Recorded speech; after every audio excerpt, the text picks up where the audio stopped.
ভাইরে ভাই, কি অস্থির! এই এক টুকরি পারছি। ওই যে লম্বা আমগুলা। আর এই হইতিছে গোল আম, হালকা এগুলা। তো যাই হোক, এর ভিতরে একটা লম্বা আম আছে, যেটা বৃষ্টির দিন পড়ছিল। এটা কিন্তু পেকে গেছে এরকম, এই দেখেন, দেখছেন? এটাই কিন্তু তার কষ। যা মস্ত বড় বড়। যাক, আমগুলা হচ্ছে গাছ থেকে পেড়ে আনলাম। এইখানে নিম্নে কতটা আম আছে আপনারা সবাই কিন্তু জানাবেন, হ্যাঁ। আমার যে ভিডিওটাতে আমি পারছি আমগুলা, তো ওই ভিডিওটাতে আমি কয়টা আম পারছি, যারা যারা বলতে পারবেন তাদেরকে রিপ্লাই দিব, ঠিক আছে? আর এই গাছটা থেকে অনেকগুলো আম পারছি, তা তো দেখতেই পাইতেছেন।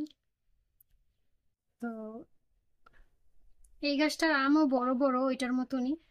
মানে আমাদের গাছের আমগুলার একটা ভালো দিক আমি পাইছি। সচরাচর মানুষের কাছে আম হইলে ওই আমে হচ্ছে পোকা হয়। আমরা গাছে কোনো রকমের ওষুধ, কোনো রকমের সার, কোনো কিছু ব্যবহার করি না। আমাদের গাছের গোড়ায় হচ্ছে সুন্দর করে মাটি দিয়ে রাখছি।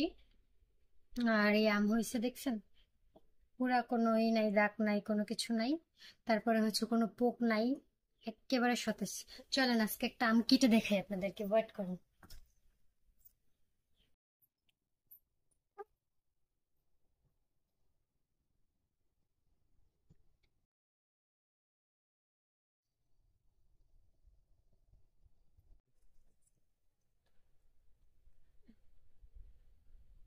যাই হোক, আপনাদের সবাইকে এই লম্বা গাছের আম কেটে দেখাই, ঠিক আছে?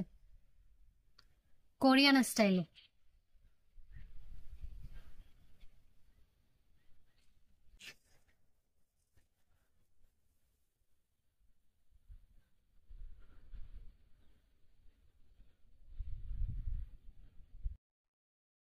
এই যে দেখেন,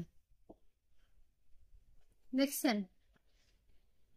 আমের কালার এমন আসতেছে না কেন জানি না, কিন্তু আমটা কিন্তু একদম হলুদ হয়ে গেছে। হলুদ হয়েছে, দেখছেন?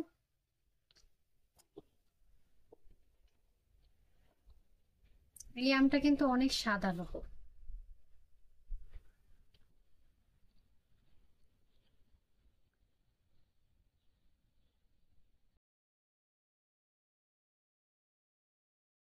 অনেক মজা।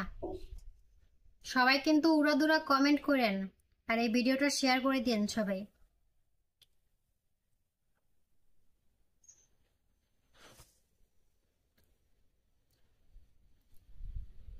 অস্থির অস্থির,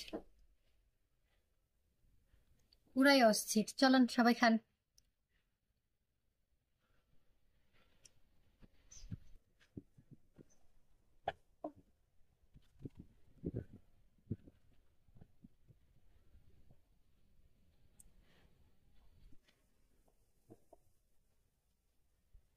চিনির মতো মিষ্টি। সবাই হচ্ছে আইসেন, সবাইকে দাওয়াত রইল কোরবানির ঈদে। ভালো থাকেন এখন, টাটা।